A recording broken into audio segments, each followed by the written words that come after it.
evening, everybody. Welcome to another great LTS show. I am your host, Bodkins. Welcome. Don't know if we nailed that intro or not. Someday, one day we will. But hey, it is what it is. Man, it is Thursday. We got a packed show for you. We got our AFC East preview show ahead coming this way in just a little bit. The lovely old man Keith Engle will be joining us here in just a little while, so can't wait to talk to him. I mean, this show's already got a lot of AFC East. Johnny's the Dolphins, Scott's a Patriots, Keith is also a Patriots. You could say I am turning into a Jets guy with the fact that my guy Aaron's on there, so I'm excited to talk about this division. We'll see if this is the best division in football. It's being touted as. 365 days ago, the AFC West was. We saw what happened to that. We also got a little college football going on right now. So we'll see. I put 6.5 on Florida here, and it's they're not doing so hot. So, hey, we'll see. Come on, Gators. So, anyway, folks, let's go ahead and bring in the guys. We got to talk a little bit of new stuff, before we break into the AFC East. Johnny, what's up, my man? What's up, man? Thank you for the intro, even though I've lost a little bit of respect for you saying that you're on the Jets now. But I still love you, though. It's all good. But I gotta rock with my guy AR8 now. I know. You can ride with Aaron all you want, man. Just don't be riding with the Jets, bro. That's all good. You can want him to do well without the team doing well. I want them to do well, because if they're doing well, he's doing well. And it really helps my team the more he plays and the more they do well. So there's that, I got you. It's all good, Johnny, man. Looking forward to this show, man. We're going to have some fun. I got to ask you, I want to ask you some baseball questions real fast. I don't know if you saw the Angels gone as Giolito, a guy they just traded for. They waived 3 people. Your Yankees waive Harrison Bader and Josh Donaldson. Which moves kind of surprised you? Donaldson goes to the Brewers. Bader and Renfroe and all the pitchers go to the Reds. So which move surprised you there? The Bader one was kind of surprising because he was young, and there was actually talk about a possible extension for him earlier in the season. But they're going with the youth movement, which I love, and I mentioned it several months ago. Right before Aaron got hurt, that I was iffy about the team, and then especially once he got hurt, in my opinion, it was like, we just signed him to a 9-year deal. Don't push him to get back. Let's see what these young kids got. I never liked the Josh Donaldson trade. That was just a waste of $50 million. So I wasn't surprised by that. I was a little surprised by the Harrison Bader thing, but with all the young kids that they're bringing up, including Jason Dominguez, the Martian, is going to be up tomorrow. He's an outfielder. He'll probably play some center, so I'm looking forward to that. I've been waiting for this youth movement to happen all year, so I'm excited for it. And we're going to be covering your Dolphins along with the rest of this division tonight. This is the last division before, we're 7 days away from NFL season kickoff. It's awesome, man. It got here pretty quick, even though it felt slow at times. But I couldn't be happier, man. The NFL season is upon us. Like you mentioned, we got some college football going on. It actually started last week with week 0, I guess they call it, or whatever. But the first college football game is on tonight, and like you said, a week from tonight, we get the opening night of the NFL, the 2023 NFL season. I'm looking forward to it. It's going to be a fun season. A lot of drama going on, man. You know what I'm saying? The AFC is going to be tough. Who steps up in the NFC? We've talked about this before. I actually like your Packers' chances. I don't know about winning the division, but I think they can hold on to a wild card spot or something. But then again, it's the Detroit Lions, so they very well could win the division. And I think that lucky the horseshoe fell out of Minnesota's ass, so I don't see them winning those 1-score games like they did last year. So. I think your division is honestly up for grabs, man. I know everybody's on Detroit, but I wouldn't look past what Justin Fields can do with the Bears and what Jordan Love can do with your Packers, man. Yeah, is this the AFC though? Is this the best division right now on paper, you think? I mean, on paper, but that don't mean shit. Like you mentioned, we just talked. The AFC West was the talk of the town all of last year. And then you saw what happened with Denver and the Raiders, and then the Chargers were okay, but they the Chargers pulled the Chargers and showed their true colors when they got to the playoff game against Jacksonville. So on paper, I would say yes, because I think a lot of people are sleeping on New England too. As much as we mess with Scott about his Patriots, you're still talking about possibly the greatest head coach ever. So that defense is going to come ready to play, and I think the Bill O'Brien hire is going to help Mac Jones out a lot. Do I expect them to win a division? No. But as far as the top three, I think any one of them, I think it could finish with any one of them being first, second, or third as far as the Jets, Bills, and Dolphins. Yeah. Speaking of Scott, we'll go ahead and bring in our own Mr. Hall of Famer, Scott Cobe. What up, guys? What up? Scott, how's it going this evening? First of all, who is the backup now, the Patriots quarterbacks? Because they cut Zappe, they cut everybody yesterday. But it looks I think it's Alan. Isn't it Alan Perales? I think Alan Perales. Yeah. They re-signed Zappe today. Back the squad, so he is legitimate. He is the backup. He had 7, from what I read today. He had 7 offers, and didn't take one of them to sign back on the practice squad here in New England. Stupid move, but he knows he could win that job. That's why. Yeah, that's probably. I think Mac Jones is out after next year. To be honest with you, I think Belichick is not a Mac Jones guy, so I think he thinks Bailey Zappi thinks he can take the starting job back over again, and I don't think so. I don't think so. No. And we'll talk more Patriots here in a minute. Scott, who do we bet on tonight, and how we looking like? Well, baseball for me is basically over. So I took Florida with you. I took the under the points, and I took Minnesota, Nebraska under 44, and it's 3-0 right now, late in the second quarter. So those are the bets I made for tonight. This weekend, I got Ohio State -30, Alabama -39. So those games. Alabama hasn't lost a season opener at home against the spread in 9 years. Yeah, this is the first time Florida has gone out of the state of Florida for a non-conference game since 1991. Yep. Like how that's wild, bro. That's wild. It's wild. Completely wild. I don't understand why they haven't gone out of state to play a non-conference game. Because they want a cupcake. They want that cupcake the first week. It's a scrimmage, basically. Yeah, but you know what? You in a game like this that you can win because the Utah starting quarterback is out tonight.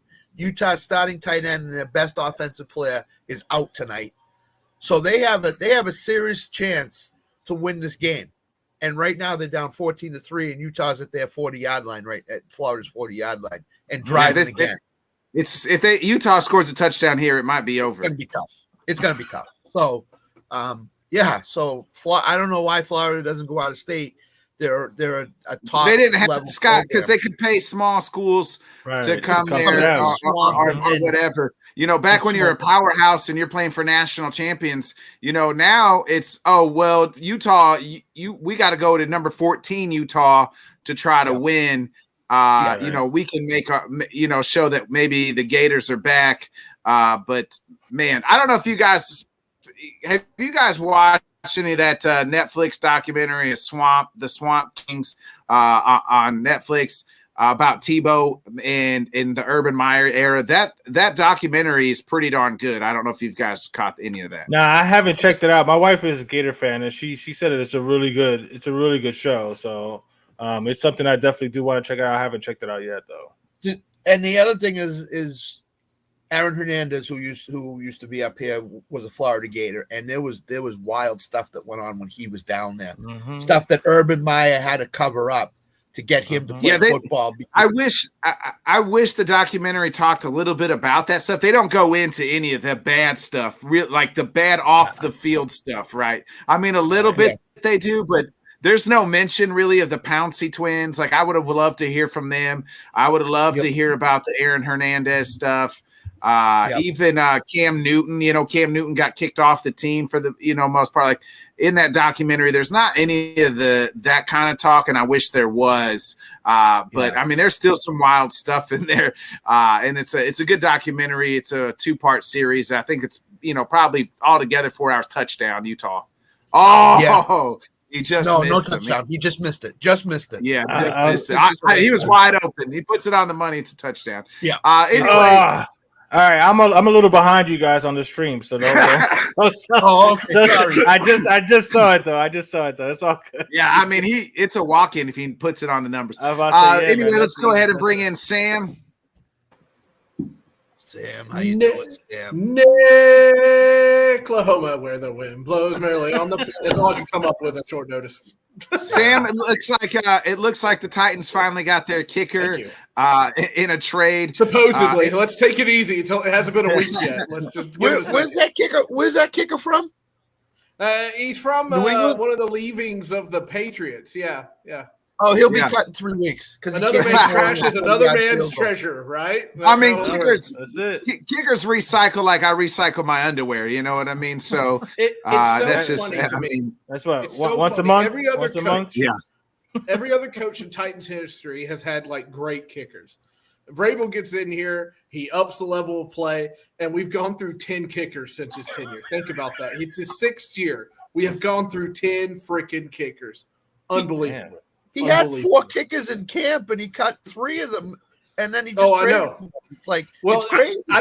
I don't know if you guys know this, but it's actually starting to become a league problem. There's not a lot of good kickers coming out. They all kick really low. It's very blockable. So the Patriots traded Folk for this kicker for a 7th.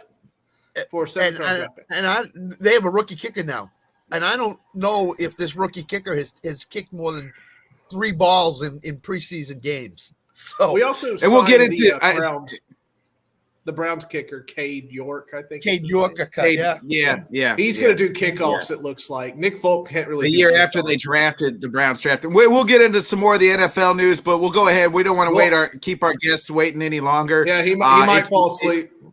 He'll probably fall asleep. It's late there. I hope he took his. Scott, can you confirm whether he took his afternoon nap at the nursing home? Scott, just reach over and hit the wall. Come on, Keith.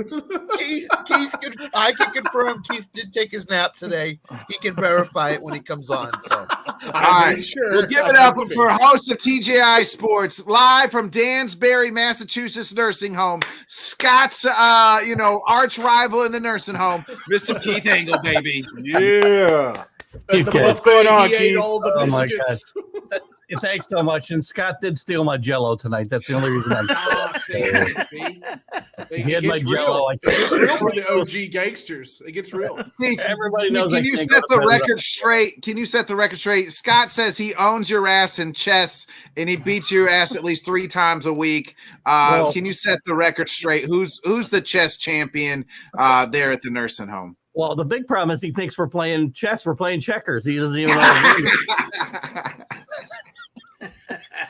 So I'll let you know.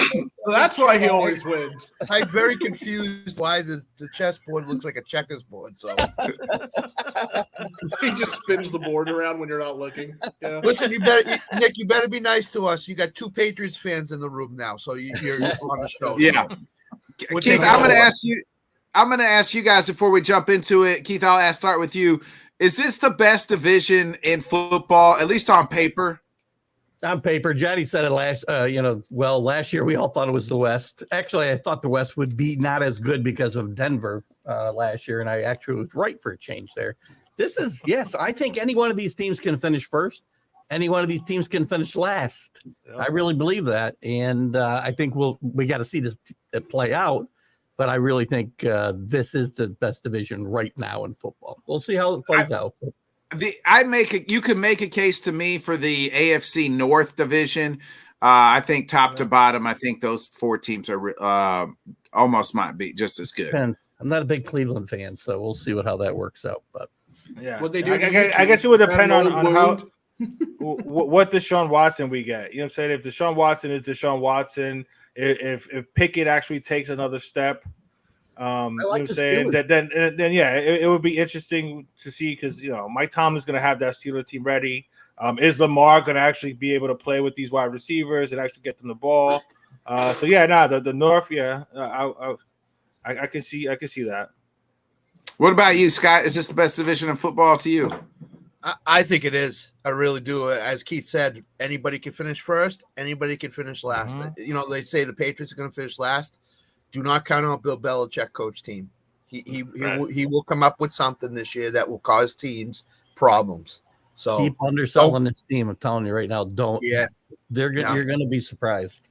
Yeah. Well, I mean, 2 years ago they made the playoffs. I think you know what I mean. Like that's what we have to remember. Just 2 years ago with when Mac Jones was a rookie, they made the playoffs. So Bill O'Brien's worth 2 wins. They should have won 10 games last year. They should have won 10 games. They didn't. I understand that. You know, you can't go back and look in hindsight, but they gave away, 3 or 4 games last year. So, and don't forget, the Patriots were Jacoby Myers thrown lateral pass and 2 or 3 Nyheim Hines kickoff returns for touchdowns from going to the playoffs. So they had a chance last week of the season. If they beat Buffalo, they were in. So even with this missteps before that, yes. Can I talk now, Scott? Is that okay? go ahead. You're fine. You're fine. Yeah, it's all right. Yeah. I'll never be welcome back again.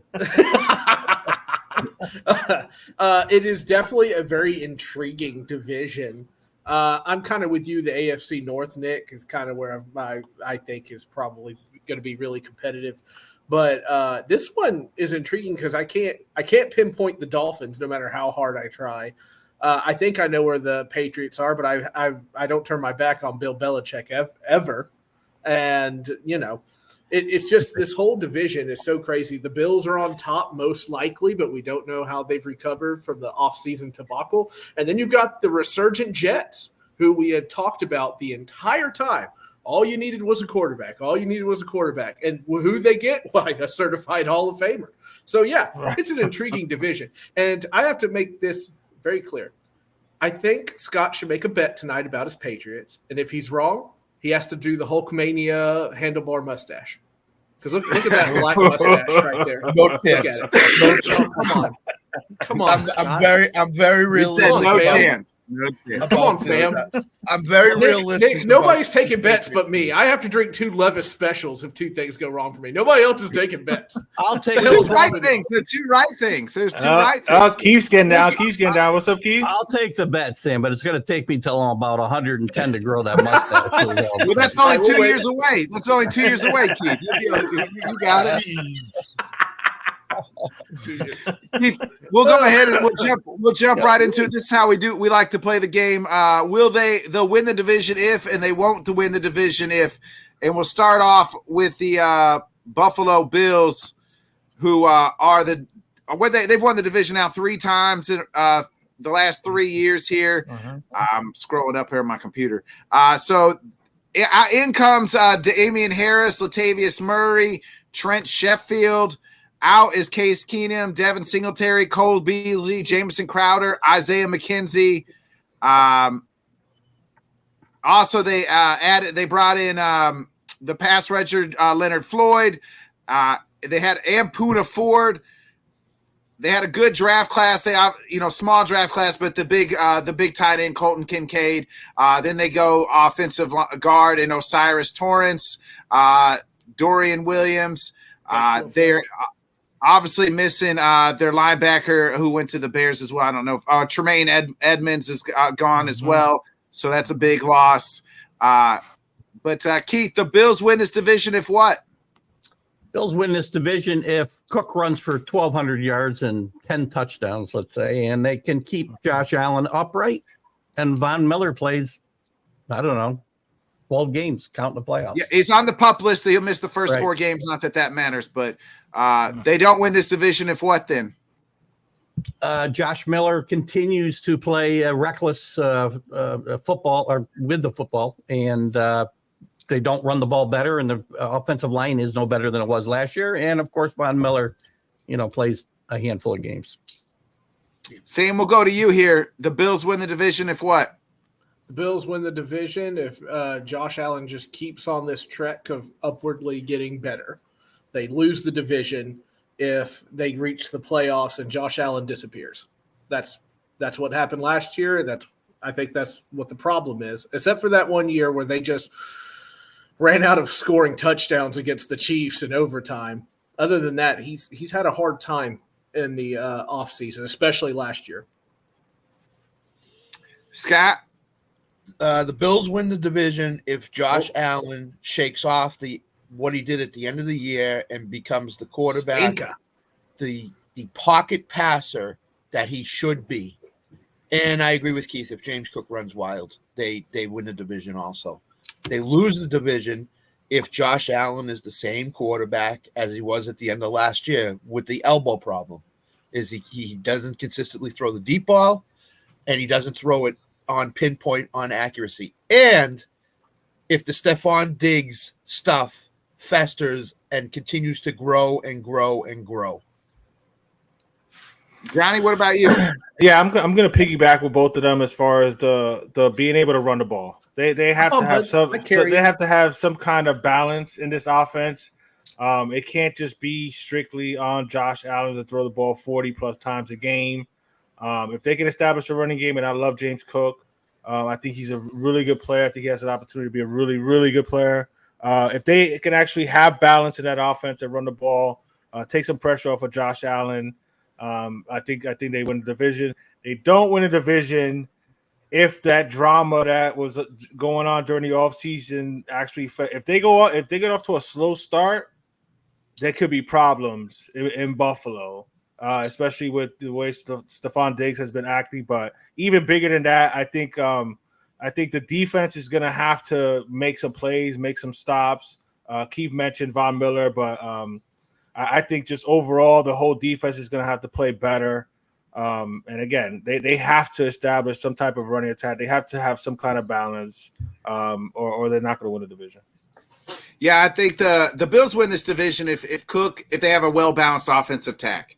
If Cook is close to 1,000 yards, or Damian, if even with Damian Harris there, if they're both close to 1,000 yards rushing, if Josh Allen doesn't have to run all over the field, and they have a well-balanced, and if Kincaid is if they do with what they're saying with Kincaid, like putting him in the slot and things like that, and he can become that almost second option outside of Diggs. Like they didn't really have that. Everybody keyed on Gabriel Davis and said like he's going to be this huge star, and he just never was that number 2 option really last year. I felt like they lose this division if Leslie Frazier was the real reason that defense was really good, because Leslie Frazier's gone.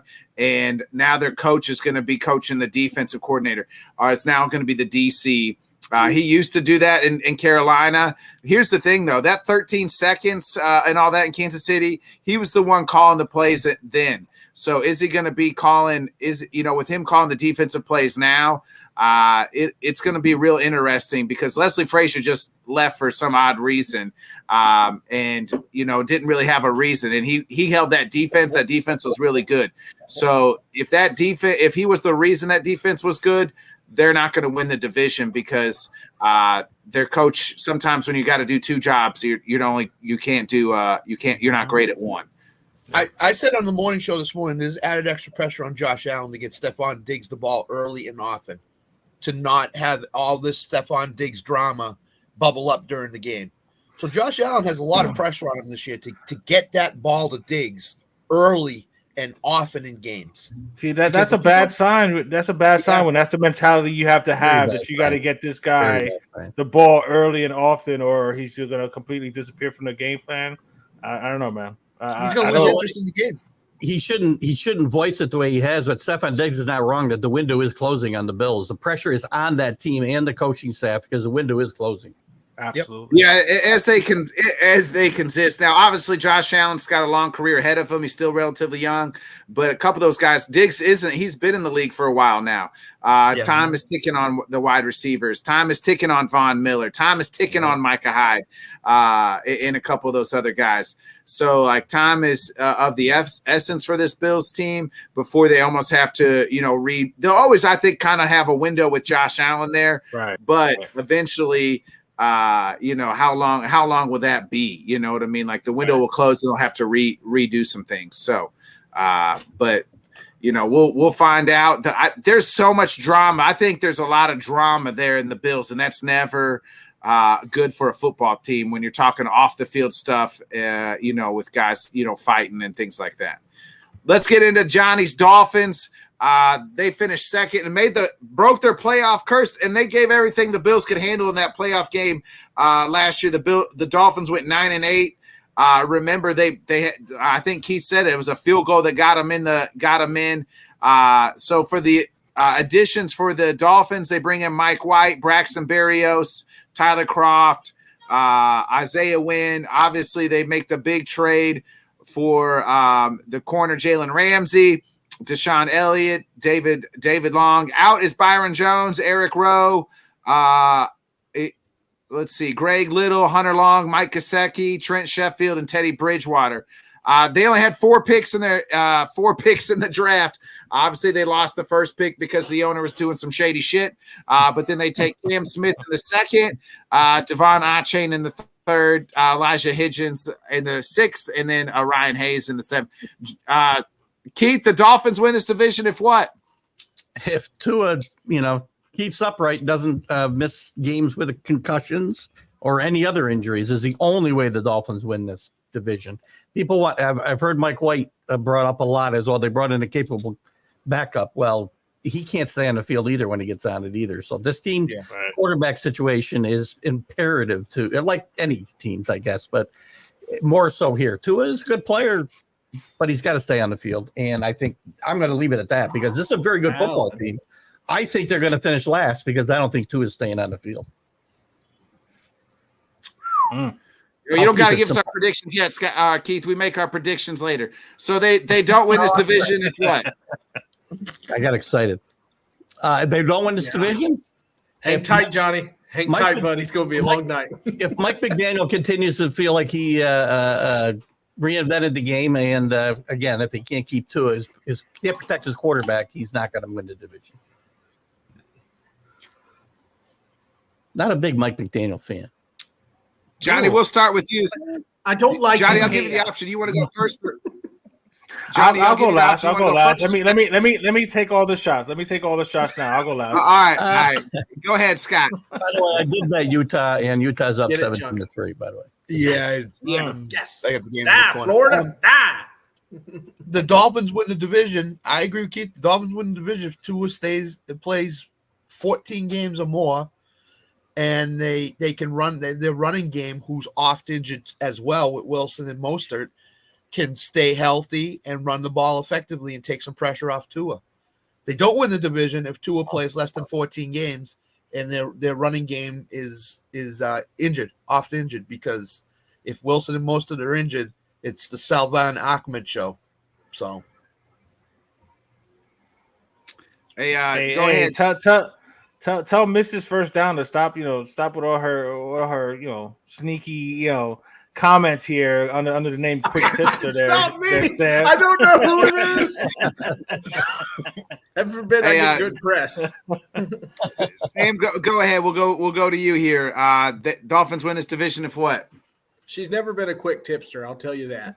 Anyway, so the Dolphins. He calls you Mr. Quickie though. Yeah, I'm more of the quick tipster. You know what I'm saying? Have a good night, folks. Anyway, you get the tip in, and that's it. I'm sharing this one. Yeah. So she has to say that, bro. Yeah, she has to. No, if you met her, she doesn't. She does not. Anyway, so they win the division if Tua truly hangs in there and stays healthy. I think that's what it's going to come down to, because I don't think Mike White's going to be the guy either. Hold on, Benjamin. I'm coming, baby. Anyway, they lose the division if they just wow, what's going on? It's a Karen. So they lose the division if their defense just totally folds, is how I see it. If they can't stop anybody, they're in a division with looks like that's going to be some pretty high caliber quarterbacks and Aaron Rodgers and Josh Allen. If the defense folds, they'll never take the division. And I think they have to take the division because the wild card spots are going to be eaten up by some other teams. Fair. All right, Johnny. Sam goes and tends to. Well, I'm gonna stay away from the low hanging fruit because obviously, I mean, if anybody's quarterback gets hurt, they're gonna be out of it. So obviously, Tua staying healthy is the main key to it. But I think it's all about Mike McDaniel and having balance in that offense. He admitted at the end of the season that he abandoned the run way too early, and so hopefully. He learns from that. People need to remember he was a rookie head coach last year, so he was learning on the fly. We still got to the playoffs, and he almost got Skylar Thompson, a 7th-round pick, to beat Buffalo in Buffalo. So I like my coach. I think he's going to learn from what the mistakes he made last year. Again, the obvious is Tua, but I think if we have a balanced attack, if we can actually run the ball and show teams that we can run the ball, then that just makes it that much better for Tua and for the speedy wide receivers. And Tyreek and Waddle on the outside. And look out for Braxton Berrios. I think he's going to have a really good year in that slot. Yeah. They don't win a division. Again, I'm going to stay away from the obvious to it, but like I'm with Sam. If that defense doesn't step up, which I anticipated will with the hiring of Vic Fangio, it sucks that we lost Jalen Ramsey right away, but he should be coming back sometime in December. But if the defense plays I forgot about that. If the defense plays top 10, top 12 defense, and Tua stays healthy, not only can we win the division, but like I said, I joked with Tanner about it before, but I'm true to it. If Tua stays healthy all year, then we'll be playing Kansas City in the title game. And if that's big, Johnny, that's a big if though. That's a big if. Like, of course, it's a big if. But if I shoot out $100, I'm $100 richer. That's how big if. Okay, so what happens to the Jets if Aaron Rodgers gets hurt? I tell you guys that we say this all the time. That's every team. It's every quarterback. Now, I know Tua has the history, but he's done everything he possibly can do in the offseason to put him in a better position. And again, I think the coach can help him if he actually runs the – because we were running all over Buffalo in that playoff game. And then he just kind of abandoned the run. My question is this. Hold on, Scott. My question is this. Oh, he's doing things in the offseason. Well, what the hell was he doing the last 3 fucking off seasons then? Well, he was recovering from. Why wasn't he getting his body ready then? He was rehabbing his first couple years from that hip injury. You know what I'm saying? And then last year, it was all about trying to get his core stronger so that way he can last the whole year. And then now he bulked up a little bit. And I know people joke about the whole jiu-jitsu thing and whatever, but you know what? If you see him getting pushed and knocked down now, he's rolling around and getting right back up as opposed to just falling straight back on his head. So again, I give the kid credit for doing whatever he can to help him, be better, including changing the helmet and doing all that. But the team is going to have to help him. Mike McDaniel is going to have to help him, like I said, by making sure they stick to the running game and have more of a balanced attack. I know he gets a little happy because you got Tyreek and Waddle out there, so you want to throw the ball as much as possible. But if Raheem Mostert is 2 years removed from his injury, so he should be good. I love the drafting of Devon A-Chain. And like I said, I think Barrios is going to have a big year. But if they can have a balanced attack, if they can actually have a run be part of the RPO, then I think they have a chance to win a lot of games next year. So I'll ask Keith. I'll ask before you go, Nick. I'll ask Keith this, and I'll ask Johnny. Yeah, I went on it last year that the Dolphins defense did not play that badly in that playoff game. They returned two touchdowns. No, they sure didn't. They played really well in that playoff game, even though they gave up 30-something points. I would agree with that. Yeah, I think they played really well, and I think they could build on it. So I think the defense is going to be fine. I agree. And I got a problem with coach. Johnny said he likes his head coach. He really likes his head coach, but he just ripped him about 3 times in his well, because I said he needs to learn from the mistakes that he made last year. You know what I mean? If he's still going to be stubborn and not stick to the run, I mean, he was supposed to be this whole run game coordinator coming out of San Francisco. And again, I understand falling in love with Tyreek and Waddle on the outside, but when you got 2 Ferraris on the outside, you don't want to take the.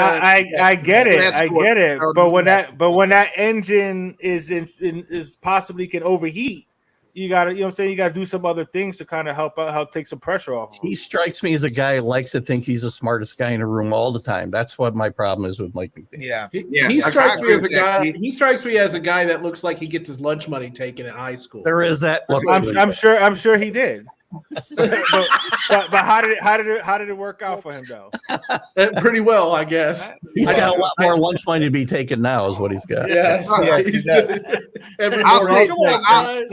I'll say this: the Dolphins do win this division if they have a counterbalance and Tua finally stay. The thing of it is, Johnny, is like, yeah, that's I say no matter what team, if your starting quarterback goes out, your season is for the most part, very rare, most of the time, 90% of the time is over. The very few Kurt Warners, Brock Purdy's are stepping in and winning a lot of. You're back up for a reason most of the time. So I will say that, but. He is since college has proven that he can't stay healthy. And they didn't do him any favors by trying to throw the ball out. They didn't do him any favors by 1 week in Buffalo. In the Buffalo game, he gets hurt, and then he's back on Monday night, and he looks like he's dead, and then they still throw him back out there 2 weeks later. Take your time. Take your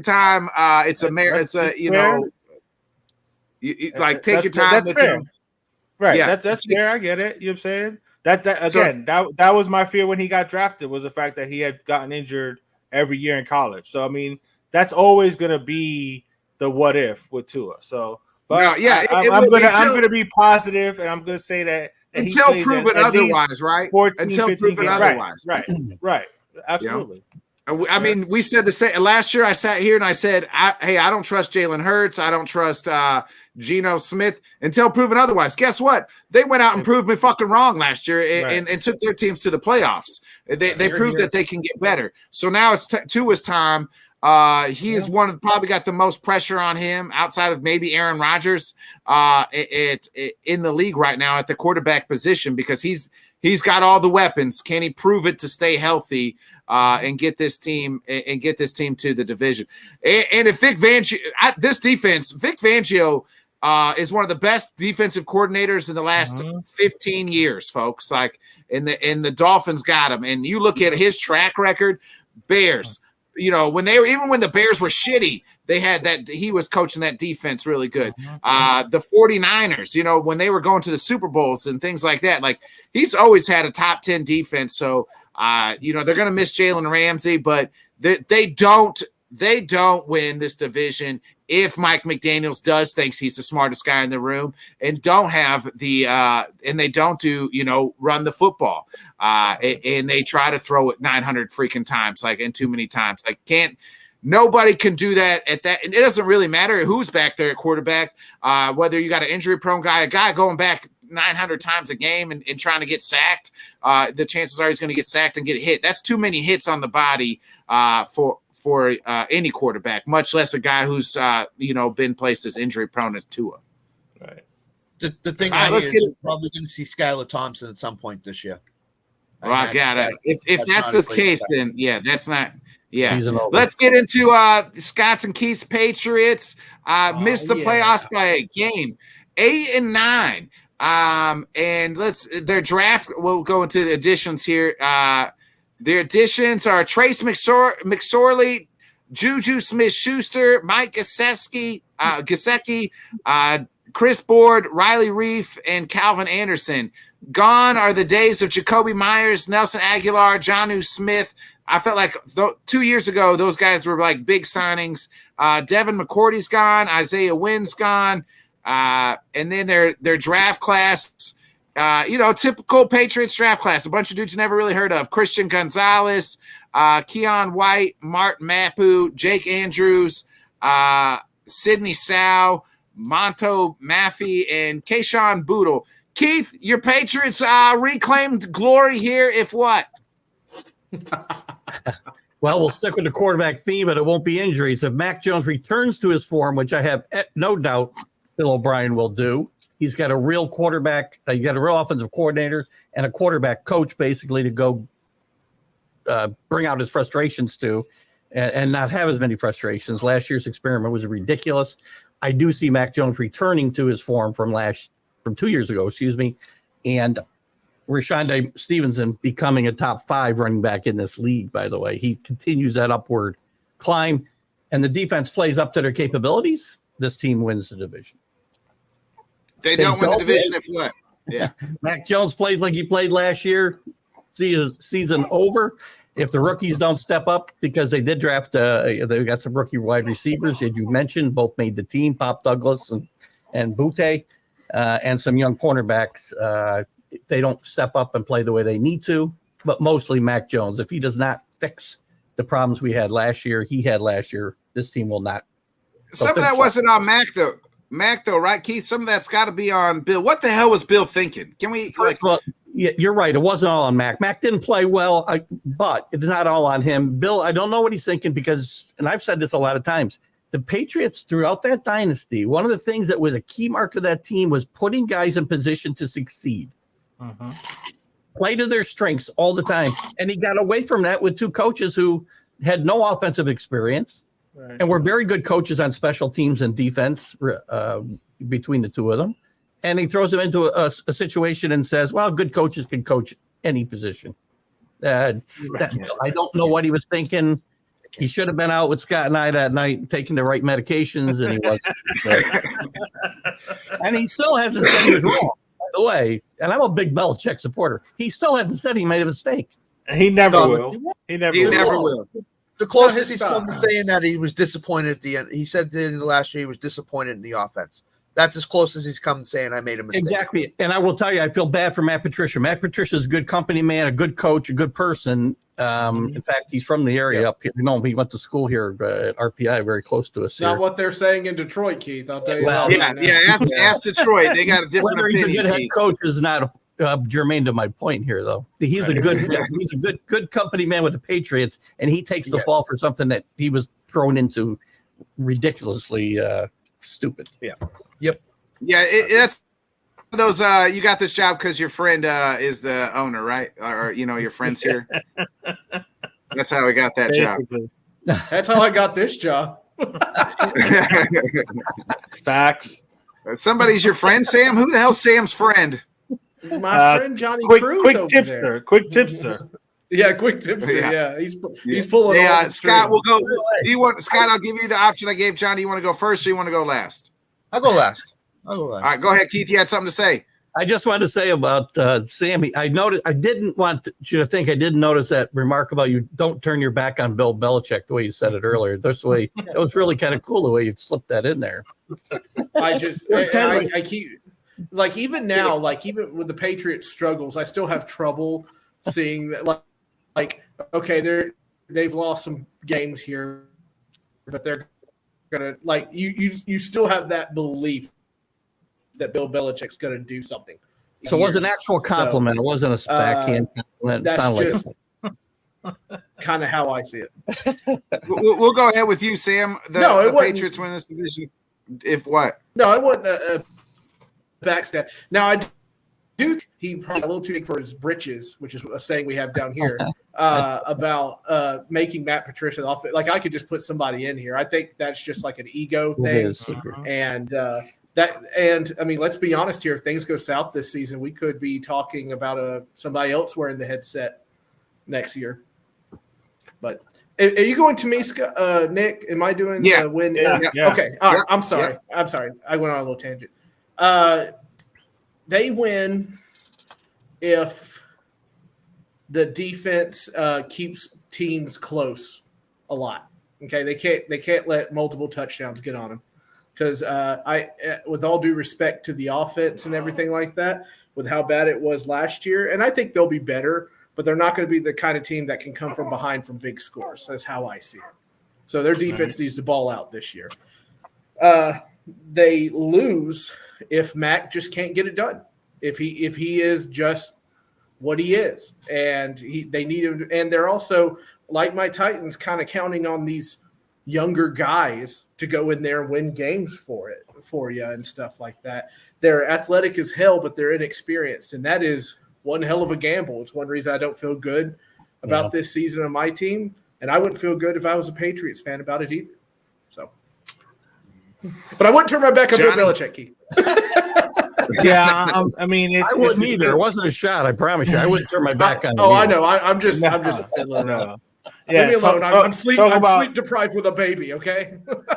Talk about thinking you're the smartest person in the room, Bill Belichick. But when you've got that much jewelry, you know what I'm saying, in your pocket, you know, you can act that way. So that's the difference between him and Mike McDaniel. But they win the division if Bill O'Brien can actually bring out the best in Mac Jones.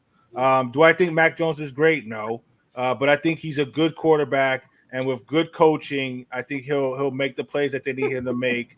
But I agree with Sam as far as the defense has to play Bill Belichick type defense, because I don't see him bringing them back from a big deficit. So if he progresses well, Mac Jones, then they have an opportunity to win a division.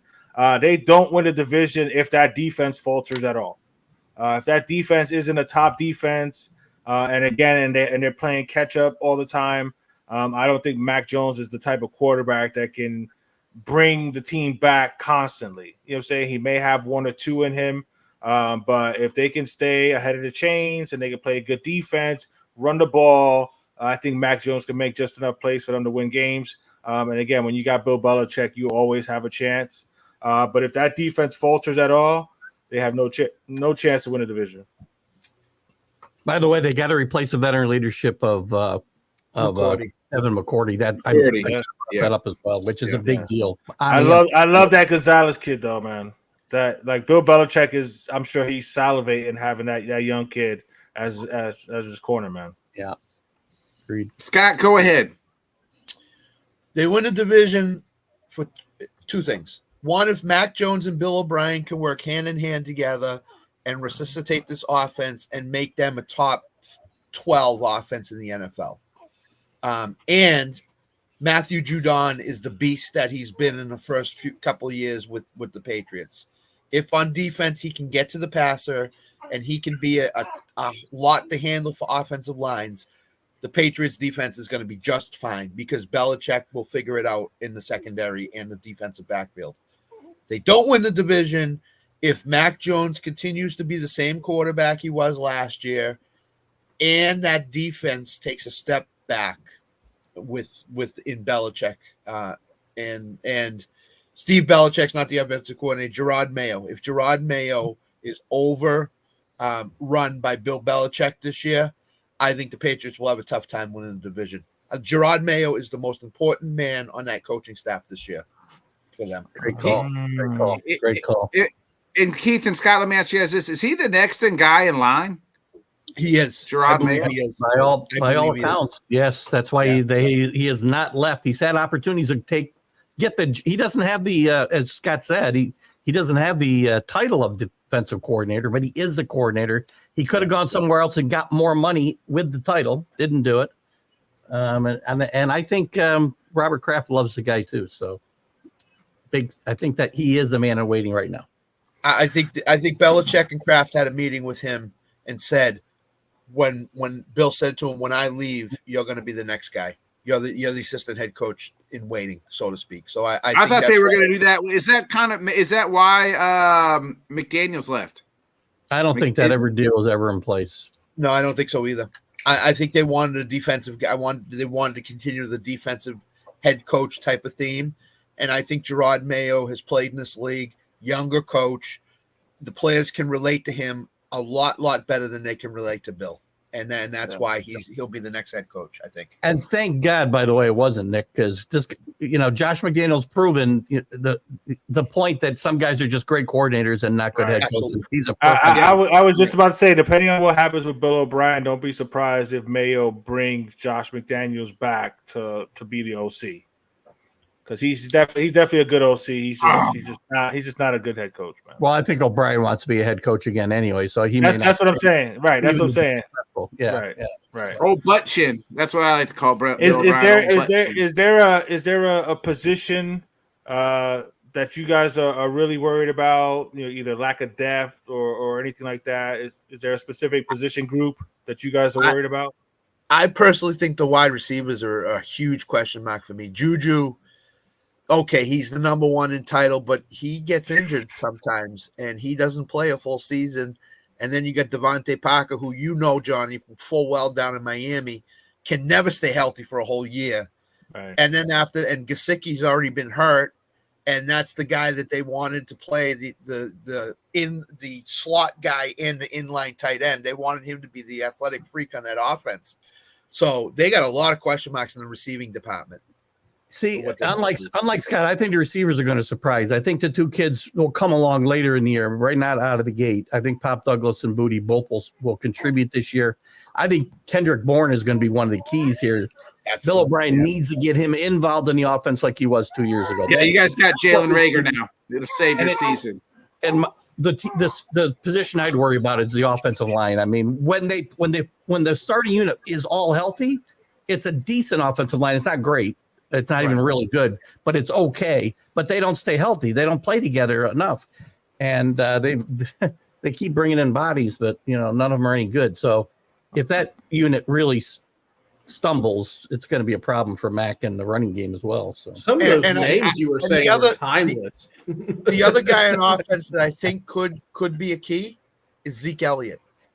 If Zeke Elliott plays his role like Bill foresees him playing it, I doesn't eat himself out of the league. Their offense could be a little bit better than people think it could be. So see, not for nothing, but it's worrisome that Juju and Zeke Elliott are keys to the success of the team. That would be a scary, scary thing. That was going to be a scary thought. One thing Go ahead. One thing else, I'd love to add one other thing about Scott's comments about Matthew Judon. I love Matthew Judon. He's got to find a way to keep it going for 17 games and into the playoffs because he's petered out the last 2 years.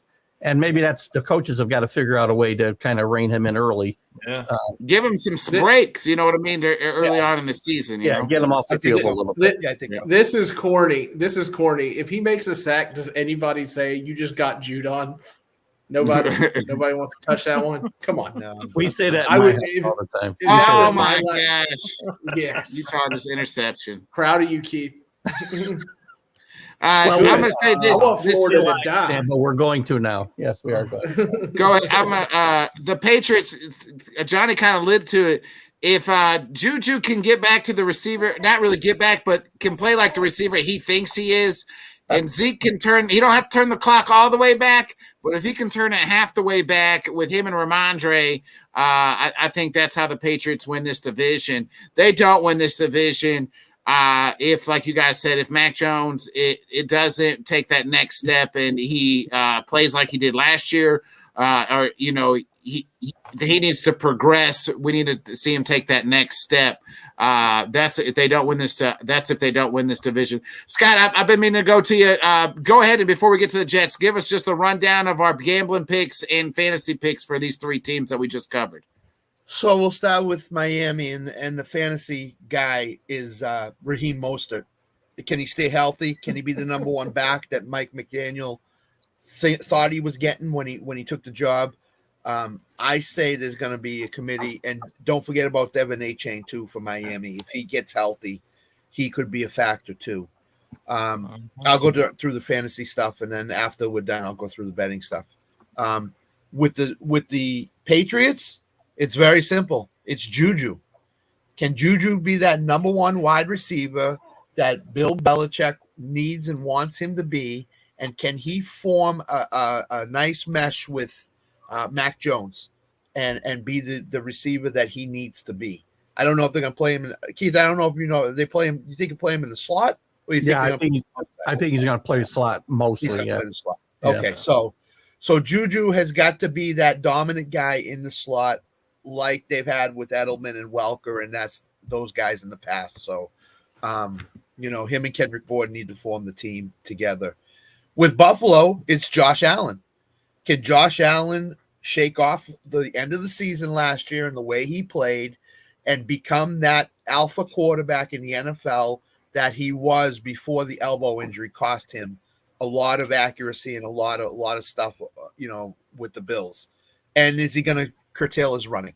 If he curtails his running a little bit, I don't know what that's going to mean for his passing, because he needs to run a little bit to be effective. So those are the fantasy factors, and I'll get to the betting after we go through the division and predictions. So, All right. That's cool. Yeah, we'll do that. Perfect. And let's get into the Jets. Obviously, we know they breathe. I mean, they finished dead last. They went in this division last year, went 7-10. Everybody, they need a quarterback. Well, why not go get one of the greatest of all time and Aaron Rodgers? They bring in him, and he brings his buddies Randall Cobb, Alan Lazard with him. They also go out and get Miko Hardman. They get another Aaron guy and Billy Turner. Quentin Jefferson signs to the team as well. Gone is Elijah Moore, Braxton Berrios, Mike White, Joe Flacco, and Vinny Curry. Sheldon Rankins is gone. Quan Alexander and LaMarcus Joyner. Their draft that they go and get Will McDonald and Joe Timpman at the center, Carter Warren, Israel Anabenka, Zaire Baines, and Zach Kurtz. And also, by the way, they also went and got Dalvin freaking Cook just recently too. So Keith, freaking Cook. The Jets win this division if what? If they're the San Diego Padres of the NFL. Chemistry is listen, I really believe this, and I'm not a Jet fan, as we all know. The only way the Jets don't win this division is if they beat themselves. They've got so much talent. Chemistry on this team is important. If the Hard Knocks honeymoon ends and Rodgers doesn't mesh with these guys, gets in their faces, they pout about it, this team could be a train wreck as well. So I guess I gave you my how they'll lose, and I guess that's how they'll lose. How they'll win, it all works. Aaron Rodgers came out of the cave, saw a shadow, saw 2 Super Bowl championships in New England. There's a Freudian slip for you. In New York, and it all works perfectly. And they lose if, again, they're the San Diego Padres of the NFL. That doesn't work chemistry wise. Talent is there. This defense they're championship worthy now. The defense they were last year. Yeah, that's a really good defensive unit, and they're better. They're getting better. Yeah. And Quinn Williams is one of the best, probably one of the top 5 interior linemen in the league right now. Absolutely. And Sauce Gardner's already one of the top corners in the league. Already. Yeah, I watched Quinn Williams destroy the Packers when they played them. I mean, absolutely destroyed them. So there's that. Johnny, we'll start with you. The Jets win this division if what? The Jets win the division if that offensive line can actually protect Aaron Rodgers. If they keep him upright and he stays healthy the whole season, I don't see how they lose the division. You're talking about one of the greatest quarterbacks ever. He's got some weapons there. Like you mentioned, you got Dalvin Cook along with Breece Hall. Hopefully he comes back healthy. But you got Garrett Wilson. That's a squad right there, man. If that offensive line can gel and actually protect Aaron Rodgers, then I think they win the division. They don't win the division besides the offensive line part is if that defense takes any kind of a step back. I know that they were a top defense last year. They had a bunch of turnovers, but that was towards the beginning of the season. They didn't have any turnovers, I want to say, the last 6 or 7 games of the season. So the defense did kind of start to falter towards the end of the season. If that defense doesn't step up and play the way they played in the first half of the season, then I don't think they win the division. Well, they had no offense to keep them off the field either. So yeah. Touche. Yeah. Scott? The Jets win the division if Aaron Rodgers returns to the Aaron Rodgers that he was before last year. In terms of he has to get Garrett Wilson involved a lot in the passing game, and they've got to be able to run the ball with Dalvin Cook and Breece Hall, because I think Breece Hall, as the season goes on, will become much, much healthier. Yeah. So Breece Hall is Breece Hall that we saw at the beginning of last year. Between him and Aaron Rodgers and Garrett Wilson, that could be a dangerous trio for any team in the division to handle. They don't win the division if Aaron Rodgers plays as he did last year, and that defense does not play top-level, top-notch defense. Because if they can't get to the quarterback as a defensive unit, and they can't stop those short intermediate passes with the linebackers, they're going to have a lot of problems. There's a lot of speed in this division this year between the wide receiving core. So they need to to control that and keep it under wraps. So those are the two things. Yeah, they got their front half. Their schedule is brutal. They got a tough schedule, starting with the Bills on Monday night. So, Sam, they win the division if they seize the opportunity that is ahead of them. Right, team loaded with talent. We've been over it. Aaron Rodgers returned to form. They got to seize that opportunity because we've seen what happened to the Rams. Right, they gambled and it won. They're gambling, but I think they have a higher probably winning percentage than or expected wins than the Rams certainly did. They lose this division if Aaron Rodgers focuses too much on Randall Cobb and Lazard and they're not good. That I think because he has a tendency to go for his guys. He's got to spread the ball around. It's got to be butter on toast. Garrett's going to be his guy. He's already. I mean, you watch him on Hard Knocks. Him and Garrett Wilson are they're going to cook together. I hear you, and I agree with you. I'm just saying this is how they lose.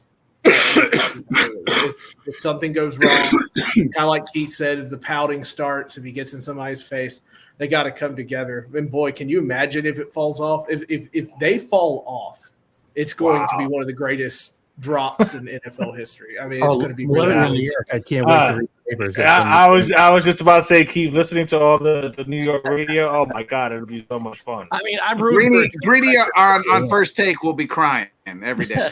I'm rooting for a train wreck so bad. I don't think there'll be one, but I don't think so either. I'm just saying that's how they lose. You guys, it's not gonna happen. As long as AR 12 now AR 8 is Johnny just said it. As long as he's upright, that offensive line is worrisome. Becton, can he come back and be healthy? He might be the most important piece on this whole team. Can he stay healthy? Aaron needs some offensive line help. He's still an aging quarterback. He's not as mobile as he once was, but he's not a statue back there. But still needs some time. They got all the weapons in the world. This is the most loaded team he's ever had. I mean, this is Aaron freaking Rodgers, folks. You can say what you want about him, but he's still the one of the top 2-3 most talented quarterbacks to ever put on a football helmet. This guy, and not only is he that, but he's pissed the fuck off. And I mean, it's scorched earth, Aaron Rodgers. I've said it before, and I'll say it again. He's my dark horse MVP pick. They don't win this division if he's not upright. They win this division if it is scorched earth Aaron Rodgers for 17 games and he's dropping dimes and suck it signs on everybody. That's how they win this division. So, Keith, we'll get into our predictions here. Give us your fourth place team and their record. Real quick before I do that. You guys on the regular panel, what week will I turn the show on and he'll be wearing a Jets jersey? Really? Hey, it may be week one. It'll be week first one. Win. No, halftime of the first game. Yes. I don't jump. Keith, I don't jump my team, but I have guys. That's okay. I have guys I root for. Aaron. Yeah. I'm always root for Aaron. It's not his fault. He didn't do Green Bay dirty. Green Bay did him dirty. I root for a lot for the Bengals too because I love Joey Burrow. So those are. But yeah, I'm all in on the Jets this year. I can relate. I don't want to speak for Scott. I can relate because when Tom Brady left, I didn't root for the Bucs. I wasn't a Bucs fan, but I didn't root against Tom Brady. I mean, and if they do well, it just helps the Packers. We get a better draft pick. Yeah, good point. Anyway. Last place team first, Miami. Ooh. Woo. 7-10. Get him, Johnny. Get him, Johnny. Hey, it's his opinion, bro. It's all good. Way too much. You be mad. You be mad, bro. You be mad, bro. What's your record, Keith? 7-10. I'm gonna text you, Johnny. You can tell me how you feel. It's gonna be all right. We'll have a little. If I was mad, I would say, bro. I bite my tongue for no one, bro. We'll go with you, Sam. The fourth place team is what? It's who? The fourth place team. I'm sorry, guys. It's the Pats. I think they get 6 wins out of this year. Sorry, something wrong with my headset. Yeah, what's going on? Listen here, Homer. Don't you pick your team to win the division, Homer. You hear me? I won't do that. Do it. I won't do it, but I won't do it. You know, there are people we thought wouldn't do it, and they did it. So that is true. Scott, go ahead.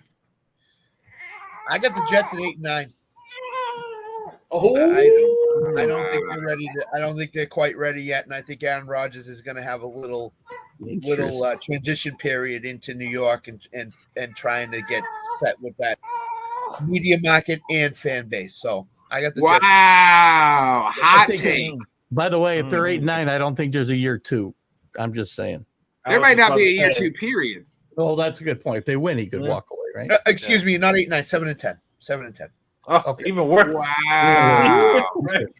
Scott, what are you doing, bro? I thought you were smart. Scott does like the He's never coming out of the cave.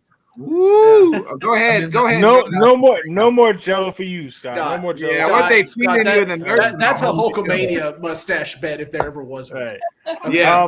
I got the Pats in 4. Hey, brother. But I got them at 9-8.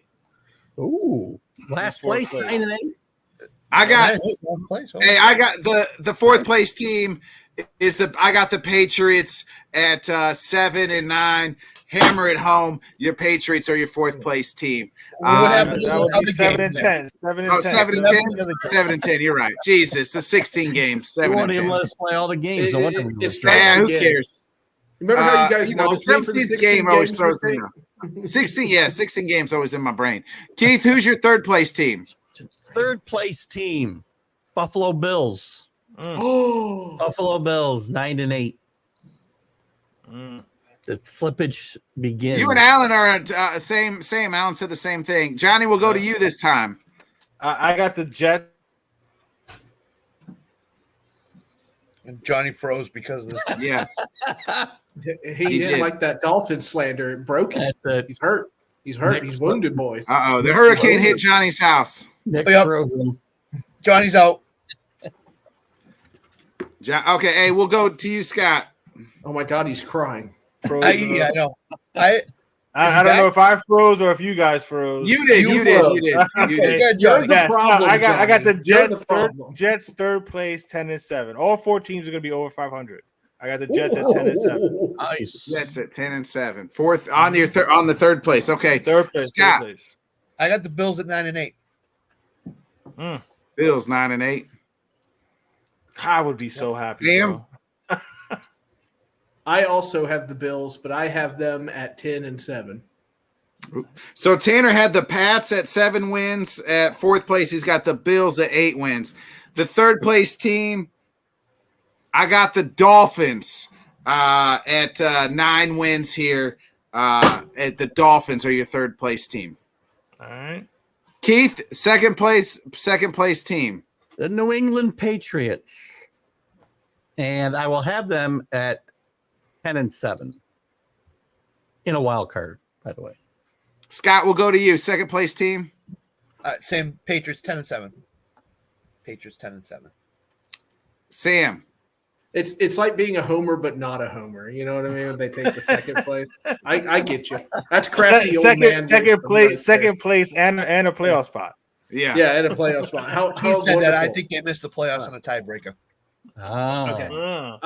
I have the Bills at 11-6. Johnny, I got the Dolphins in 2nd place at 11-6. I got the Bills at 10 wins here. They make the playoffs, but I got the Bills winning this division. Tanner's got I got the Bills at 2nd. Tanner had the Dolphins at 2nd. So Bills. Right. Keith, such a satisfying hammer. Who wins this division? The Jets and your, what do you call them? What is it? AR8. Your person. Your person. They win Aaron. I'm going to say Aaron. Where is Aaron? I'm going to call it 12-5 and win the division. get to the AFC Championship game and lose. I'll give you all of it. Okay. Johnny? I mean, until Buffalo gets beat, I'm gonna respect the reigning champ. So I think the Bills are gonna win a division on a tiebreaker with an 11-6 record, just like the Dolphins. Which team, Tipster? Tanner had 9 wins for the Dolphins on the second place, Tipster. Yeah, the Dolphins and Bills will both be 11-6, and the Bills will just edge them out with tiebreakers. Go ahead, Scott. Your first place team? I got Miami at 12-5. Sam? I have the Jets at 12-5. They win. They punch their ticket by beating the Bills in a last-second field goal or a last-second touchdown by Aaron Rodgers to take the division. He's kicking field goals too. I want to bet more. Right? I want to bet more. Hey, my first place team, me and Fireman Ed together. J-E-E-S, Jets on your first place team, baby. They're getting 12 wins. The division is finally theirs. You're a homer. Has a host ever gotten muted before? Has a host ever gotten muted before? Yes, Jets, AR8, AR12, whatever you want to call them. The Jets are headed back to the playoffs for the first time since like 2010, before the butt fumble. Hey Nick, could you when you spell Jets, can you hammer each word home? J-E-S. If you're going to be a Jets fan, you got to be obnoxious like that, bud. I can teach you how to be obnoxious. I'm really good at it. Yeah, I'm sure you can. Keith, we appreciate you joining us. Where can everybody catch you out? Had a blast, guys. TGI Sports Talk. You can catch us there. You can catch us on Let's Talk Sports, obviously. Northeast Streaming Sports. You can catch me on Wednesday nights with the College Football Huddle. You can catch me on Friday beating my head against the wall on the Are You Serious show with the Mad New Yorker. Sundays with the Stream of Consciousness. We got the Major League Baseball update on Let's Talk Sports. We got all kinds of stuff going on. Yes. And before I go, thank you for having me. And I want to give a shout out to our guy, Dan Harris, who I had a quick chat with today. And always rooting for you, Dan. And I just, I know we all feel the same way about Dan. I want to give him a shout out tonight. Yeah, we do. Most definitely. We miss you, Dan. Keith, get some sleep. I know it's late there at the nursing home for you. And Scott will be in a little bit later to tuck you in. We're going to be looking for the Jell-O. Where's the Jell-O? For heaven's sake, Scott, it's a casserole. It'll keep. Give it up for host of TGI Sports, amongst other things. None of them, Mr. Keith Engle. Thank you, Keith. Thank you, bud. Scott, give us our before we get into I want to talk some just NFL news and notes before we get out of here, but give us our fantasy for the Jets and then our gambling picks here for this division. Fantasy's Garrett Wilson. Can he duplicate what Devontae Adams did with Aaron Rodgers? And according to the first preseason game that I saw, the answer would be yes, because he's looking for Garrett Wilson all over the field all the time, and he threw a touchdown pass to Garrett Wilson in the preseason game. So I think he can do it, and I hope he does. Betting angles very quick. Garrett Wilson, 100+ receiving yards in 8+ games is plus 350, which I think he's going to do because I think Aaron Rodgers is going to look for him early and often. So that's the Jets. The Patriots is Ramondre Stevenson, 75+ rushing yards in 8+ games. That's plus 120. If Belichick runs the ball a lot, Stevenson's going to have to get those 100 yards. Buffalo is Josh Allen, 300+ passing yards in 8 regular season games. Plus 225. Again, the Bills throw the ball a lot. They probably, them and the Chiefs, throw the ball more than anybody in the NFL. So he's going to get 300 yards if he does that. The Dolphins one is Tyreek Hill or Jalen Waddle to have 1,500+ receiving yards, and that's plus 100. One of them can do it. I don't know who it is. I think it's Tyreek. They both almost did it last year, bro. Yeah. That's so wild. If Mike McDaniel sticks to that offensive game plan of throwing the ball a lot or trying to, then one of Tyreek or Jalen's going to have over 1,500 yards this year. Which one it is, I don't know. But so they're all plus money. So nice. Nice. Hey, so I want to ask you guys this: some NFL news and notes before we get up out of here. The Colts didn't trade Jonathan Taylor. Rumored to go to the Packers inquired, which I don't fucking understand. And Johnny's Dolphins, but they said give us Waddle, which and more, which makes no fucking sense. What you got, Johnny? We'll start with you. What's your thoughts on the JT saga continues here? I mean, I feel bad for Jonathan Taylor. I mean, he's the only one that's losing out here because Jim Irsay don't care. He's up in the clouds, kissing the sky anyway, so he don't know what's really going on. So he's hurting his quarterback. You got a young quarterback. What's the best thing you can do for a young quarterback? Have a good running attack. So I mean, you don't want to pay the kid, but you tell him to go look for a trade. He goes and looks for a trade, and then you ask for the world to make the trade. You're not willing to pay him, but yet you want, one of the top 5 players of another team. That makes absolutely no sense. So I feel bad for Jonathan Taylor and just Jim Irsay. What are you doing, bro?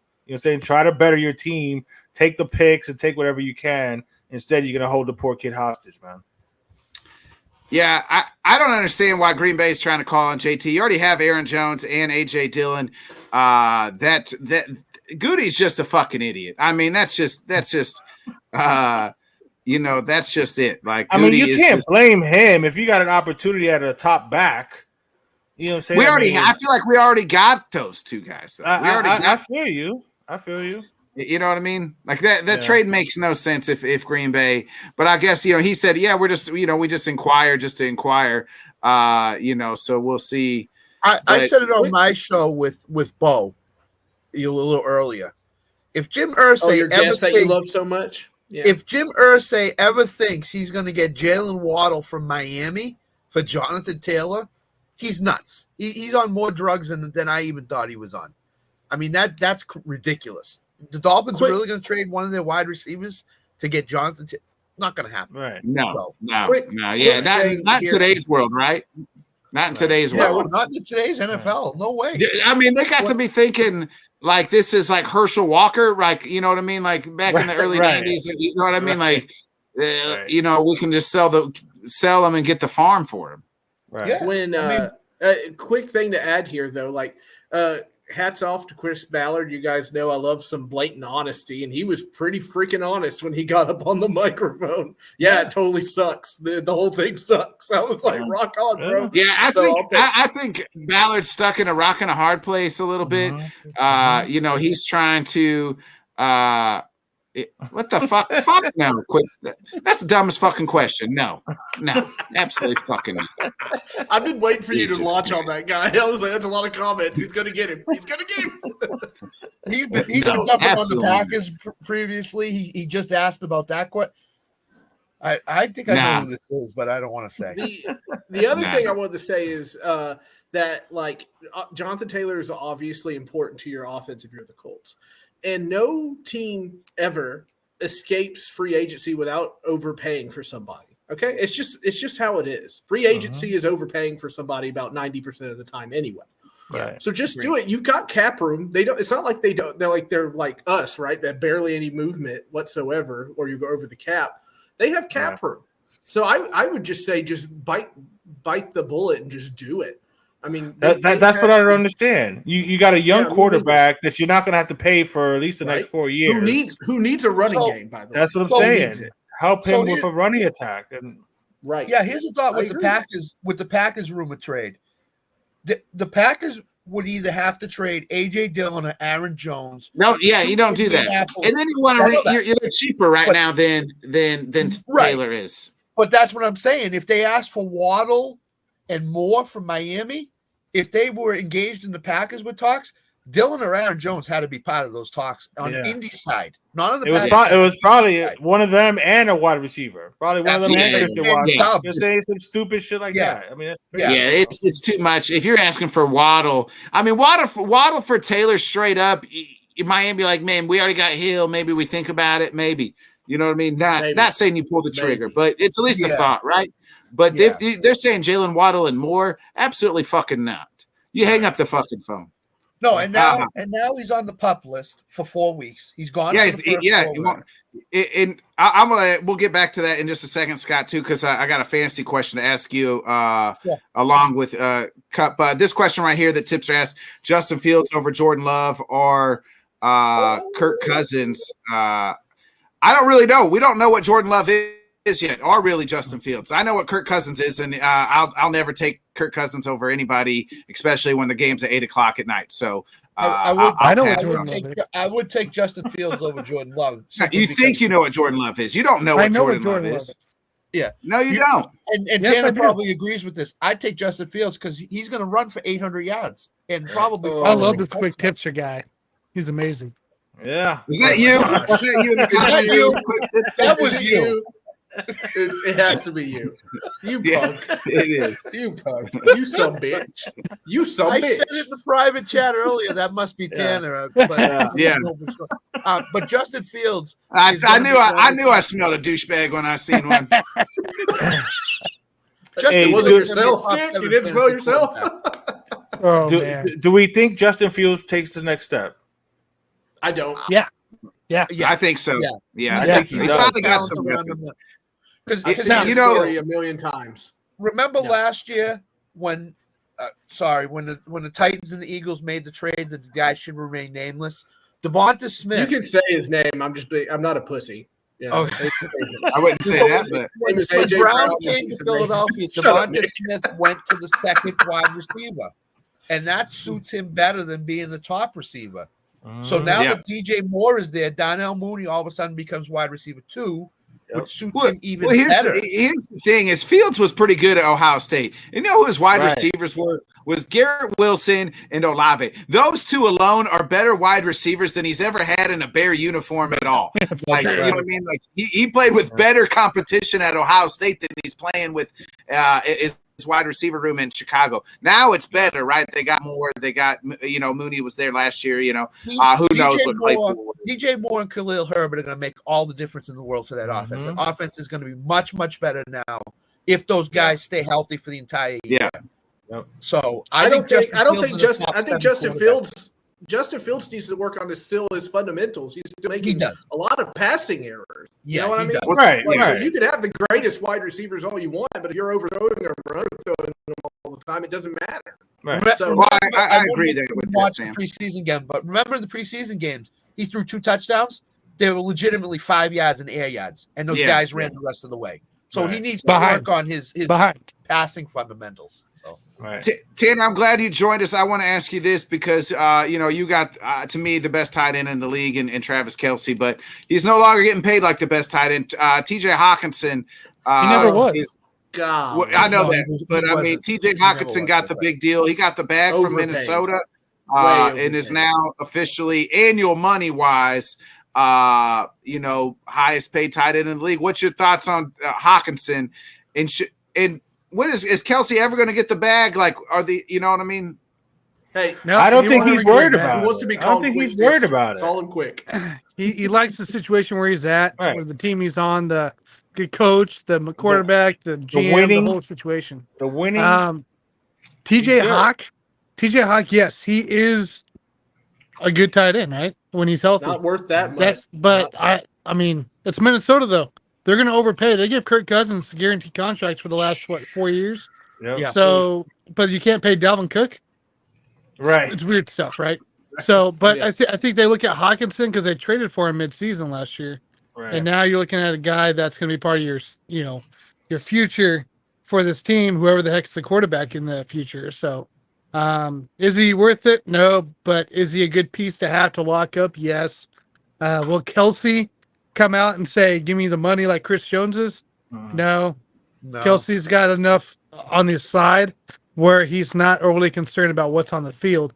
He's kind of like Mahomes right now, where he's like, hey, let's put together a winning squad. He wants to win. Let's go out and keep winning. Yeah, I agree with that. Sam, you keep saying Hawkinson got overpaid. Why?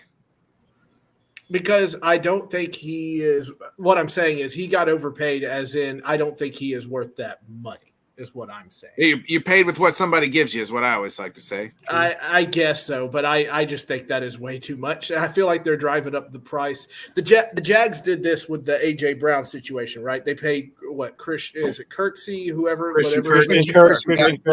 Yeah, they knew the Titans had to pay A.J. Brown, and they paid that guy an astronomical amount of money, right? So A.J. Brown sends out the tweet of Dave Chappelle holding the money and everything, and that, the rest is history.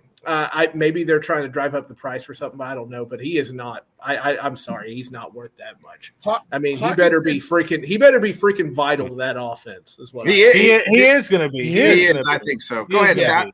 Hawkinson did ask for the contract because he told the Vikings, "I want to be paid like one of the top tight ends in basically NFL history." Yeah, he said holding. He was holding in. He was holding in. He was saying, "Oh, he had a bad back or something." Like, it wasn't a bad back. He was holding in until he got a contract. He's being paid $17 million a year now. That's what he's being paid. To his credit, he was on the last year of his. Well, to his credit, he was on the last year of his rookie deal. So I mean, he had 85. They said he had 85 catches last year. So I mean, when he got there. It integrated into the offense. Kirk Cousins looked for him. I mean, it was JJ dumped down to Hawkinson. That's kind of how that worked out for them. So I think I don't know if Minnesota feels like he's worth it. Is JJ going to get 35 a year? He's going to have to. He's somewhere in that range. JJ will get paid when his deal's up. When his rookie deal's up, he'll get paid as the top wide receiver in the league. That's what I'm saying. Tyreek's getting 30. You think it'll go up to 35? It'll go up to 35. Easy. And when Chase is up, Chase is going to go up in that area too. He's going to have How many years does Cousins have left on his contract? This is his last year. This is it. Then they're probably paying him to go ahead and just be like a cornerstone. I don't think so. I mean? They would have already guaranteed it this year. They've guaranteed it every single time for the next year. This year I think they're not extending them. They've already said they're not extending them. The quarterback I'm not talking about Cousins. I'm talking about TJ Hawkinson. I'm talking about him. Well, like they're keeping him there to be. I think yes. I think they're looking in the future. Yes. The quarterback they drafted, the Vikings envisioned him taking over for Cousins, Hendon Hooker. That's who they see as the next quarterback. Hendon Hooker's on the Lions. That's Lions. That's the Lions. Oh, that's the Lions. All right. Well, who's the quarterback? That's what I was just about to say. Nick Mullins. Who's their quarterback? Nick Mullins. They drafted somebody. Wasn't it Mond or somebody like that? Or something? Mond's gone. Mond's cut him, I think. He's in Cleveland, I think. Mond. Well, he got cut. Yeah. He's on the bench like us. Yeah. Waiting for a team. But waiting for the pickup. Listen, the money they pay in Hawkinson, the money they pay Justin Jefferson in the future, if they don't have a quarterback to get them the ball, that's wasted money. Mm-hmm. It's totally wasted money. So what are you going to do? You're going to go out and you're going to trade for one of these top 10 quarterbacks? Those teams aren't going to let them go. So Minnesota, you know what they're doing, Scott? Right, they're banking on Dallas's failure this year in the playoffs when McCarthy gets canned and Dak gets to look elsewhere. I think Tannehill's in a Minnesota jersey next year. That's my guess. I got Dak in Minnesota. Tannehill's not an upgrade over Kirk Cousins. So nobody's an upgrade over Kirk Cousins inside a few guys. I think Jerry Jones traded for Trey Lance, envisioning him to be the next quarterback of the Cowboys. God, I think so. I really do. God. He didn't tell anybody. Sorry, Alan. Traded for him. So I think Trey Lance is the envisioned success of the Dak Prescott if Dak fails this year. So another one to look out for too is it'll be another 30 years till Dallas wins another Super Bowl. Jerry don't be surprised if somebody calls the Jets for Zach as well. Like that, go for it. Nah, the Jets are what? Aaron's only got a year or two left in him, so you keep Zach and you just let him. You wait. You're gonna have to decide on his 5th-year option after this season. You're gonna pick up his 5th-year option. Yeah. Nope. Or maybe you don't, and maybe you rework his deal. You know what I mean? Into like a 1-and-1 deal. Well, I mean, the way Aaron has spoken, he's talking 2, possibly 3 years. And then pass it over to this kid. Like, why wait? If he has an opportunity to leave, I think I mean, you ain't gonna get a first or a second round pick for Zach Wilson, but because you saw what it was last year. If somebody throws the Jets at 3, I Jets would take it. Trade. Yeah, Jets would be like, give me anything and anything for the draft if it's top 5. Right. Yeah. Especially after last year. Right. Zach Wilson's not worth anything right now. No, he's not at all. No, he's not. Let me ask you guys this. We know Jonathan Taylor's on the PUP list. Von Miller's on the PUP list. But, so Jonathan Taylor, especially in fantasy, Scott, and now Cooper Kupp is a setback. He's questionable with the hamstring. I am not. We've already drafted in our LTS league, but I have been fading both of those guys. Where are you at on Kupp and maybe even Taylor? I'm the same way. I this hamstring injury bothers me a lot. This is going to linger into the season. I think that Kupp is going to want to rush back and play week 1 against Seattle. And I think that would be the worst thing for him to do because he could re-aggravate it. He could tear it. He could do anything to that and be out for the season or be out for 6 to 8 weeks. So you know what? He needs to sit his butt down and fully get healthy. The Rams aren't going anywhere this year. If they don't have Cooper Kupp, they definitely aren't going anywhere this year. So he needs to just sit and get healthy. So I asked the question. I asked the question to Bo on Scott's show, which if you're new, hit the subscribe, smash that like, click on the bell so you get notifications. But on the Scott Cobe show every Thursday night at 7 p.m., we had a football talk with Bo on there. I asked him, when does Aaron Donald say, "Get me the hell up out of here"? Well, he tried to retire. Going to retire his paperwork. Yeah. Right. But I'm just saying, do you think is there any chance that if they're 2-6 come to trade deadline, he's like, "Yo, get me up out of here"? No. Nah. You'll just retire, ride it out, and retire at the end of the year. Yeah. Well, here's what's bad in Ramland right now. Okay, I said this on my show as well. Matthew Stafford's wife has a podcast. Matthew Stafford's wife has a podcast. Oh God! And Matthew Stafford went to McVay and said, "Can you put a book together and get me pictures of all the guys on offense with their names underneath, so that when I need to talk to them, I can look at my book and say, that's wild, oh, there's Van Jefferson. Hey, Van, how was your weekend?" Seriously, she said this on her podcast. He is disconnected with the team. He has no connection with them. He said because when he goes in the locker room after practice, they're all sitting on their phones texting and looking at stories on their phones. He can't talk to any of them. He has no idea. He doesn't know how. That's right now. Modern today kids, though, I think, and I know, but that's a problem if you don't know who's on offensive line and receive. He doesn't know. He's no idea. It's a mess. It's a mess in Ramland right now. I mean, Scott, it's like you and Johnny walking into a computer store. I wonder why everybody's on the computers and phones. Damn. Wow. Shots fired. He said boom. Store. It's just how it is, man. It's just how the locker rooms are these days. It is. You know? I agree. But Scott, I agree with Bo though. I mean, it's on Matthew Stafford to kind of make that connection with those guys and stuff. You know what I'm saying? Mm-hmm. It's like that scene.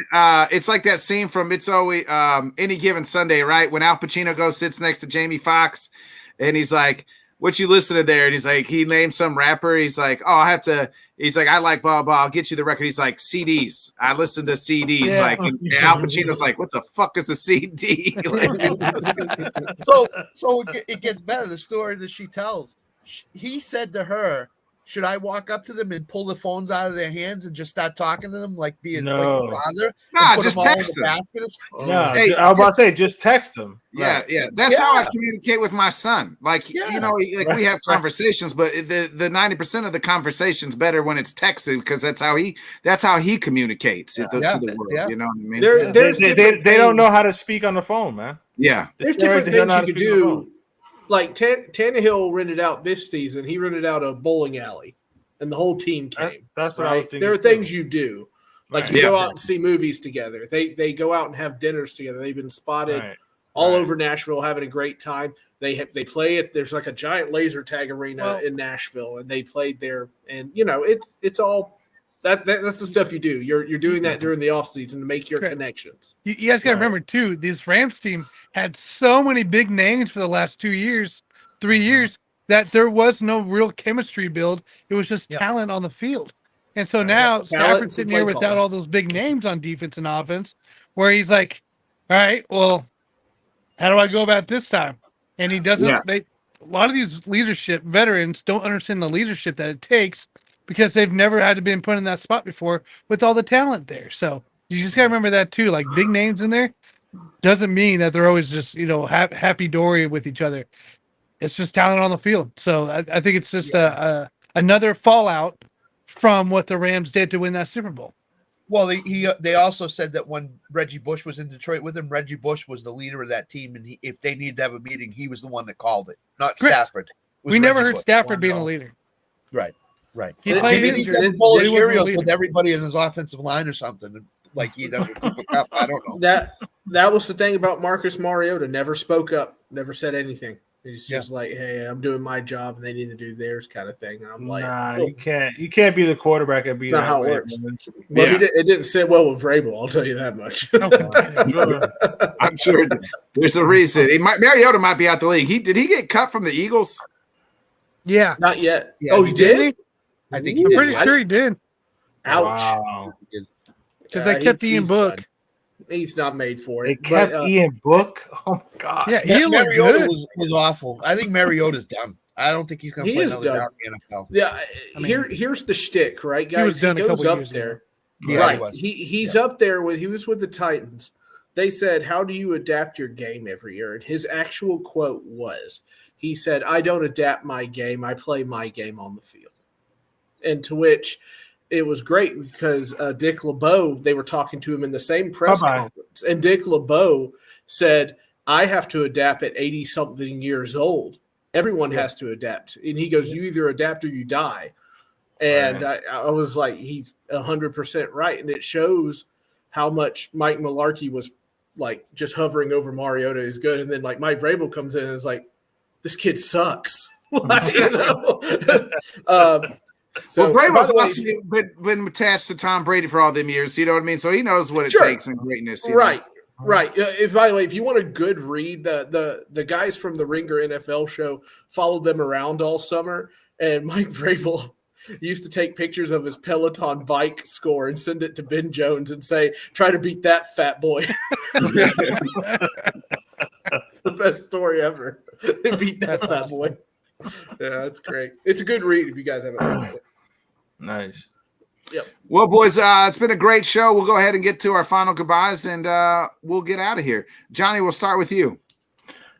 Just like Keith mentioned earlier, just want to give a quick shout out to the man, the myth, the legend, Mr. Dan Harris. Yes, sir. Much love to him. We all wouldn't be here together without him, so I'm forever grateful to him for not only his friendship, which I'm grateful for, but the fact that I get to know all of you guys. Another fun show today with Keith. Don't keep him up too late there, Scott. You know what I'm saying? He's got shows to do tomorrow. But I've had a lot of fun. It was a blast. Looking forward to Sunday morning show. And then getting ready for a week from tonight is opening night of the football season. So I'm excited about it as Florida is getting their asses kicked, yo. What a disappointment that is. Wow. Yeah. I'm heartbroken. I'm so sad. But yeah, definitely subscribe, smash the like, click on the bell, turn on the notifications so you know whenever anybody is going live, man. Scott, who we betting on tomorrow? I have nothing. No. I'm done. All right, next, Sam. Yep, Sam. I'm done betting baseball. It's on to football now, college and pro. So, as I said earlier in the show, I took Alabama minus 39 over Middle Tennessee State. I took Ohio State minus 30 over Indiana. And then I took Florida tonight, and that's over Indiana. Indiana hasn't beaten Ohio State in 28 straight years. But it's opening day. I know, but the deal, they just announced their starting quarterback yesterday. Correct. And as you guys said in the show last night, Devin Brown, their backup quarterback, is just as good as the starting quarterback. So if he gets in the game, he's just going to keep throwing the ball. They're going to keep pedal on the floor and go. Okay. So Ohio State minus 30 is Alabama is the safer pick, even though they've given 39 points away because they're just going to smoke Middle Tennessee State. But how dare you talk about my Blue Raiders that way? How dare you? I'm sorry. They're just going to Alabama to collect a paycheck. That's all they're going there for. No, you're darn right. That's exactly what they're doing. So those are the two bets that I have in this weekend. I'll probably have more in as we go along. Alabama's lucky Kevin Byard still isn't playing safety for him. Well, I do like Tennessee University of Tennessee over Virginia big this weekend too. Yes. So I might. They put the new turf down at Nissan Stadium. It looks freaking good. They put the checkerboards in. Looks fantastic. I'm super excited about it. Sam, any final thoughts? Love you, Dan. Hang in there, bud. I love being on the show with you guys. You're helping me get through the survival mode with this little punk right here. So I'll take it. That's football is right around the corner, and boy, I cannot wait. I've got some new boas, and Nick's going to make fun of them, but we all know he loves me and he loves how I dress. So he loves me. He loves me not. He loves me. You know what was yourself to get up in the morning, Sam? Tanner, any final thoughts here? Yeah, finally spoke to Dan here after a while. A little chat today. Just happy to hear from him. Kind of working on some stuff for within the network, guys. We're gonna have some changes. This show will stay the same. You'll see me less on a lot of stuff, but it's a good thing because we got a lot of stuff happening. So keep an eye out for stuff as it goes through September. We're gonna have some changes, but it'll be good. It'll be on the positive range. So, but just happy to hear from Dan and keep going, Dan. That's all I gotta say. Keep going. Nick, you're in trouble. The host of the show may change. So we feel we're going in a different direction. It's like ESPN all over. Well, if that's the case, then you see what happens every time they make changes. It's always for the fucking worst. Remember that. Now, my final thoughts, guys. They should never have hired Pat McAfee. That was a horrible. Oh well, I mean that's about the smartest move they made. So, I don't know if Pat's going to enjoy it. That's the thing over there at ESPN. I think he's going to. The way it's going now, ESPN say after 3 months, see you later, buddy. You're out. We can't. Yeah, there are plenty of ex-ESPN. He ain't going to care. His money's guaranteed. Yeah. He's set. Yeah, that's true. That's true. Yeah, I think he'll end up regretting that decision though. Everybody that kind of leaves ESPN says, "Thank God, I'm happier now." So, I don't think he'll regret it. I think it'll be the other way around, where ESPN regrets having him on because they're not changing much. So no, he's not going to change, and he's so petty. He's never changed, even on game day and all that. Yeah, right. So, well, you notice when these people leave ESPN, they write things on the X, and it's really not a straight out shot at ESPN, but it's like one of those veiled shots, like Sage Steele wrote. Now I can speak my mind. Basically, ESPN really restricts their people. Go listen to them on podcasts. It's legit. Mm-hmm. Yeah. Go ahead, Nick. Close it out, bro. Florida's 24-11 here. Come on, Florida needs another touchdown. Come on, baby. Yep. Florida. We got an opportunity. We got a shot, boys. You got Florida plus 6, right? You got Florida. Go back to your swamp. 6.5. 6.5. Just wait till Rocky Top rocks on you, baby. Just wait for it. So that's my final thought. Is you guys echo just what you guys kind of said. Is just Dan, continue to get better. I know you're going through some hard times, but we're all going with it together, man. We're all here as one big, ugly, happy family. So we're just. No, you're not. So there's that. We both know different. We both know you're not. Anyway, so and let's go Florida. Come on, get another stop, another touchdown here, and let's win some fucking money. Let's start the college football real season off here right away. Just get within 4.5. No, I just want to win some fucking money. That's all I'm saying. They don't have to win the game. Let's win some fucking money. I want them broken, bleeding, dead. You hear me? I want So them, other than I that, want them we'll be to- back Sunday morning. We're going to give our MVP, NFL MVP picks, some future picks. Don't you want me? And then our MLB power rankings. When they believe Our that you NFL won't see MVP, me, Offensive Rookie of the Year stuff. baby. And then MLB power rankings as well. Want me? So, check us out, 8 a.m. Sunday morning. Be a friend, tell a friend. Like, subscribe, share. Johnny, hit that outro. Y'all have a good weekend. We'll see you Sunday morning. Peace out. Life better pop off. What do you like? Make a dream job. No 9-5, no mean boss. Just my life and free thoughts. Could try to play, but you're never gonna beat me. Look the other way, what I'm doing ain't easy. Bloody hands stained from the people who deceive me. Muddy hands break through the chains, go free me. People like sheep move feet, hurt it easy. You don't wanna be fast asleep when they scheming. Better stand tall, ready for a fight, believe me. When they try to change, you can